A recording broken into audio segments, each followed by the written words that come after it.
Administração da igreja. Toda igreja tem um CNPJ distinto. Mas por que nenhuma igreja possui inscrição estadual? A igreja é isenta de declarar imposto de renda, mas a Receita Federal exige um informativo contábil semestral do movimento financeiro da igreja. Você sabia disso? O lado administrativo da igreja é semelhante a qualquer outra pessoa jurídica com nuances diferentes. Fica comigo. Olá! Juntos mais uma vez. Sou Adalberto Fagundes e estou aqui para te auxiliar nesta jornada tão singular que Deus nos confiou. Vem com a gente, nós te faremos bem, porque o Senhor prometeu. Para o governo, a igreja é uma empresa. Sendo assim, o governo pensou e estabeleceu regras claras para que o lado jurídico da igreja aconteça, assim como acontece nas demais instituições. O nascimento como pessoa jurídica da igreja se dá com o número do CNPJ, Cadastro Nacional de Pessoa Física. Para este procedimento, a igreja precisa de ter um estatuto, precisa de ser constituída a partir de um grupo, e quando a Receita Federal e os órgãos públicos entendem que aquilo é uma igreja, aí sim concede-se o CNPJ.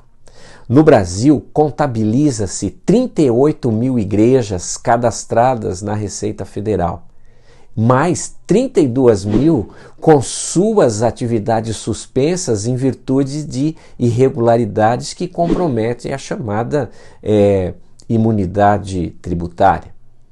Na descrição do vídeo eu vou deixar a fonte dessa informação para que você conheça mais a fundo a realidade das igrejas aqui em nosso país.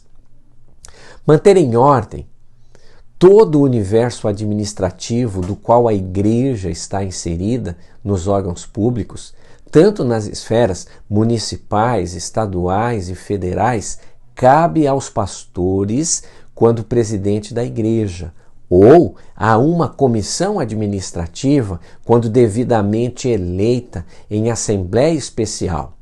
E, na questão do viés contábil, devidamente assinado por um contador profissional. Você conhece esse universo? Caso você não conheça, este vídeo é para você. Eu costumo apreciar muito a frase dita pelo austríaco Peter Drucker, reconhecidamente chamado como pai da administração moderna. Ele dizia que uma instituição jamais iria além do que os seus administradores permitem. Quando pensamos em igreja, esta afirmação também se aplica, pois só como exemplo a igreja está inserida nas normas de segurança impostas pela BNT. Isso inclui bombeiros, aprovando as normas dos espaços internos da igreja, externo, rota de segurança em caso de incêndio, luzes de segurança quando faltar energia e assim por diante. A igreja, para obter o CNPJ, elege uma diretoria estatutária que, na pessoa do presidente, responderá judicial e extrajudicialmente perante a lei por qualquer irregularidade que a igreja venha a infligir. Normalmente, o presidente da igreja tem o seu CNPJ vinculado, o presidente da igreja tem o seu CPF vinculado ao CNPJ da igreja, e tudo que acontece no CNPJ da igreja reflete no CPF do presidente, podendo até, em alguns casos, atingir o CPF de toda a diretoria estatutária. A equipe, que podemos chamar de diretoria estatutária, é composta de, no mínimo, um presidente, um vice-presidente, 2 secretários e 2 tesoureiros. Esses cargos estatutários precisam ser ocupados por pessoas tecnicamente preparadas para exercerem as funções das quais foram eleitas. Pois, diante da lei, alegar ignorância em alguma questão administrativa não impede as sanções legais. A forma de governo da igreja pode ser percebida de várias formas. Há algumas denominações em que a igreja local é autônoma, ou seja, ela decide seus rumos de investimento, forma de culto e tudo o que entende ser bom para si, mas sem alterar o corpo doutrinário.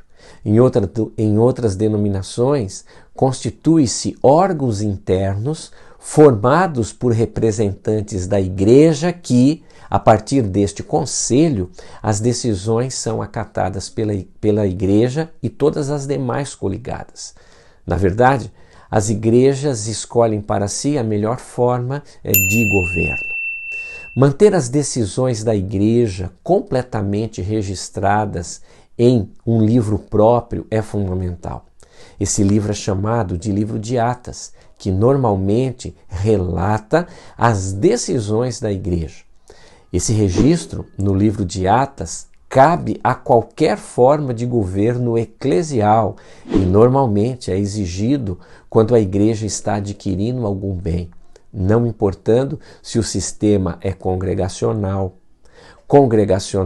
democrático, sinodal, independente e assim por diante. Essa faceta administrativa que vincula a igreja local aos órgãos governamentais deve proceder completamente na forma da lei, conforme a lei preceitua. Entretanto, a administração não termina aí.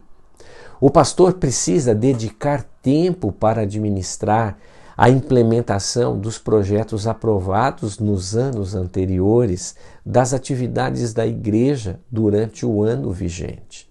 E, na verdade, com vista nos anos que hão de vir, deve planejar com muita antecedência os novos projetos a fim de prover recursos envolvidos nas novas e futuras implementações, recursos humanos, financeiros, audiovisuais e etc. O sucesso de uma reunião de liderança, por exemplo, começa na administração. Começa quando o pastor planeja de maneira que a sua apresentação e condução da reunião seja bem compreendida pelos participantes, não deixando dúvidas e muito menos pontos obscuros.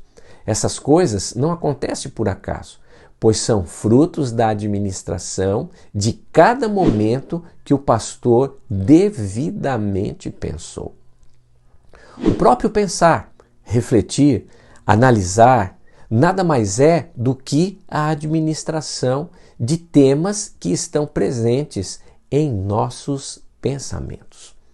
Um exemplo muito sugestivo de administração que nós encontramos no Novo Testamento é quando Jesus, falando da natureza daqueles que o seguem, ele fala isso e oferece um exemplo, fazendo uma citação da importância de um planejamento financeiro antes de começar qualquer projeto de edificação ou até mesmo de ir para a guerra.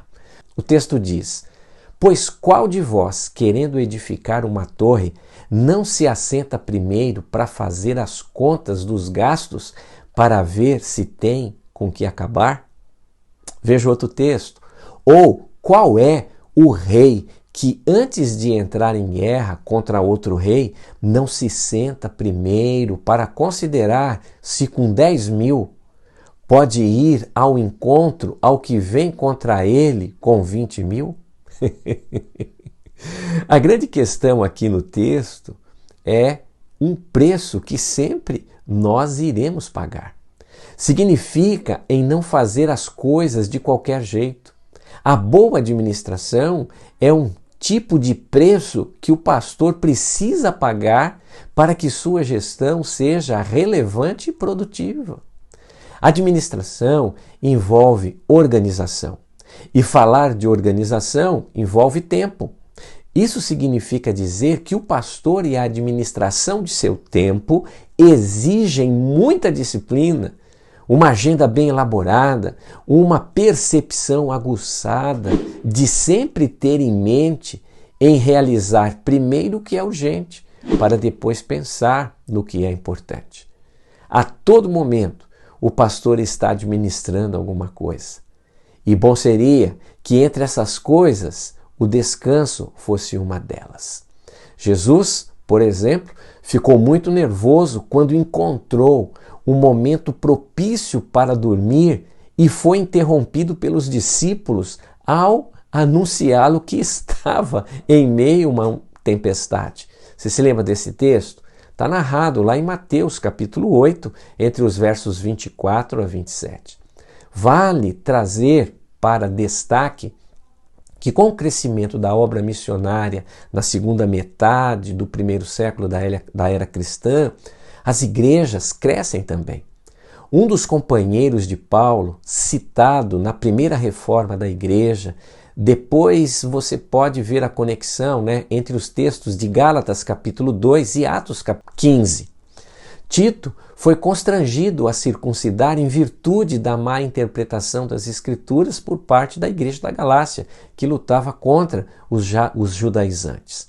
Tito, treinado pelo apóstolo Paulo, em certo momento de sua vida cristã, é enviado para a ilha de Creta, com a finalidade de trabalhar e colocar em ordem as igrejas de lá. E, se prestarmos atenção nas palavras paulinas dirigidas a Tito, encontramos que aquelas igrejas estavam sendo vítimas da má administração em suas mais diversas áreas, liderança, estrutura organizacional e assim por diante. Veja o texto de Tito capítulo 1, verso 5. Olha lá o que diz. Foi por isso que te deixei em Creta, para que pudesses pôr em boa ordem o que faltava, e que em cada cidade estabelecesses presbíteros, como já te orientei. Quer seja no âmbito público, pessoal, eclesial, espiritual, organizacional, os pastores e líderes religiosos são figuras centrais e não podem fugir da realidade administrativa imposta pela força da função e chamado. A administração da igreja é muito abrangente e o sofrimento pastoral sempre será menor quando o pastor pode contar com pessoas da igreja para ajudá-lo nas mais diversas áreas. Descentralizar as funções, além de mostrar segurança naquilo que faz, aponta para alto grau de preparo administrativo. Não conseguimos dar conta de tudo que envolve a função pastoral, mas podemos fazer uma gestão de pessoas que, em trabalho conjunto e cada um na função que foi chamada e em plena sinergia, conseguimos atender às expectativas de Deus. Penso que, na verdade, a realidade dos dons acontece para isso. Outra coisa, sobre vocação e chamado, eu sugiro que você assista a este card projetado aqui em cima em outro tempo. Olha, eu espero ter provocado em você a considerar um pouco melhor as questões administrativas que pesam sobre a figura do pastor. E respondendo por que a igreja não tem inscrição estadual, é porque ela não emite nota fiscal. A igreja é uma instituição sem fins lucrativos e goza, diante da lei, da chamada imunidade tributária. Se esse vídeo te ajudou, esclareceu alguma dúvida que você tinha e você queira me retribuir, faça a sua inscrição, dê o seu like, deixe seu comentário, faça uma sugestão de assuntos que poderíamos tratar nesse canal. E por fim, indique esse vídeo para alguém que está precisando dessas informações. Vem com a gente, nós te faremos bem, porque o Senhor prometeu.